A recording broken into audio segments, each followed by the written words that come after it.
Hello wonderful people, let's dive in and take another deep look at a pigment. This time it's PG18, which you also might know as Viridian.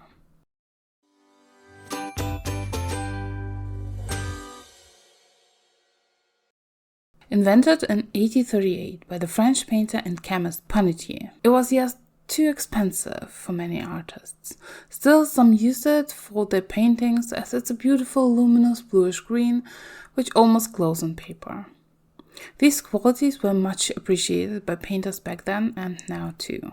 When in 1959 a cheaper method to make this pigment was invented, it took off and replaced Schweinfurtergrün or Parisian green, the toxic green made from arsenic that has been used before a lot. The benefit isn't only in the luminosity of this pigment, it's less toxic too. There are considerations that there could be traces in the pigment that can be harmful when ingested, but it's safe to use as a pigment. Just as always, don't eat the paint. Back then, the same properties of the pigment were appreciated, just as we do now.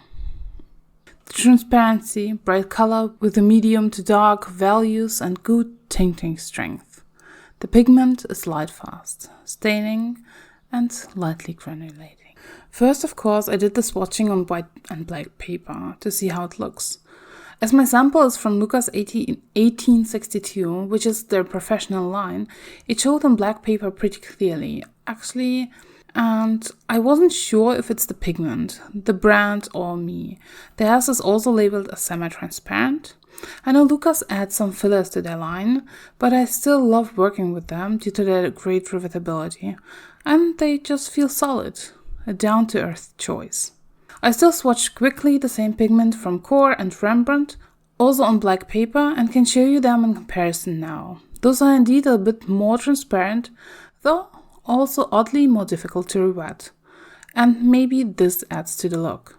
Rewetability is indeed a huge issue with PG18. In watercolors it can dry so hard that it becomes impossible to rewet. The results vary from brand to brand, and I know of at least one paint maker that had huge issues with that pigment drying into a rock. This is also known for old painters oddly. I've read that this pigment dries faster than others in oils and thus is more difficult to handle. Some apparently use walnut oil to keep it workable for longer. In watercolors we of course don't do that, but we know of the difficulty. Due to the insoluble character of the pigment, it also can be the one separating readily from the binder solution in the tube and needs some mixing. Some brands do a great job though preventing this from happening. It was super interesting for me to read up more about the pigment during my little research for this video, and I hope you enjoyed the journey too. But let's take a look at the mixes. And now I have to admit that I don't actually have this color in most of my palettes. I was able to create beautiful greens with yellows and a gorgeous sap green with quin gold. I can totally see this color be invaluable in a palette for landscapes and botanicals, especially paired with a selection of yellows, oranges, and warm reds to mute it down. With cool pinkish reds, you can mix a beautiful blue reminding of inland throne blue, even gorgeous purples. Those mixes have a light granulation showing from the PG18. I was able to enhance this texture in a mix with raw sienna and potter's pink, but also with English red. Honestly, I love these mixes so much that I'm thinking to adding it to a palette. I definitely used it once as the blue primary, because it allows to mix blues and purples, and it totally works. Knowing color theory and the possibility of the colors in your palette allows you to be free and mix confidently. And that's why we're here, right? Being the wonderful, curious, nerdy selves. At least I think you might be if you got that far in the video. And I can't deny it. There's a strong similarity to PG7, to the point they're difficult to take apart sometimes. And indeed, some brands sell Viridian with the pigment PG7 phthalo green. There's a great video on Viridians from Ottokano, who didn't look into the pigments but went by color names and compared them between many brands. It's a great series to watch and an awesome resource. But there are some differences between PG18 and PG7, which can be so hard to miss. PG7 is slightly more transparent than PG18 and shows no granulation. Unless you have hot water, then it can look like granulation a little. They mix very similar, and I actually started on a spread for PG7 too, so I can compare them further, but have not finished it yet. This little series makes me even more curious about pigments too, and I want to dive in and learn more about them and their little tiny specifics. Anyway, painting the monochromatic frog, I learned that this color is so easy to use, and I love how glowy, almost neon the color looks in the painting. There seems to be light from within, almost, and I love how luminescent this is.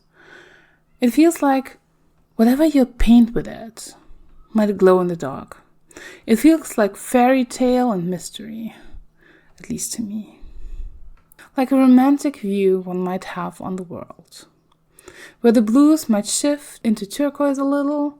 With this in mind, I enjoyed painting a second frog combining PG18 with indigo by blocks. And I adore this combination. It has just the right amount of glow and depth for me. And honestly, I feel I could pair it with even more colors and pigments and be happy. I did not expect to like this pigment as much as I did, and rarely choose it to go in my palettes. But after playing with it more and exploring, I want to give it a chance and build a palette around it, or PG7. Those two are really close and fill the same spot in a palette. So if you have one of them, you're good to go and explore those lovely mixes too. Soon I will share the PG7 pages on Patreon, where I've been posting all of my color experimentation pages with a lot of insights and additional info. There's also the pigment exploration group on Discord, where we nerd around daily and explore one pigment per month.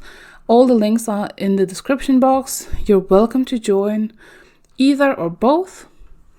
I appreciate you, lovely human, and your support. Have the most wonderful nerdy day, and I hope to see you soon. Bye!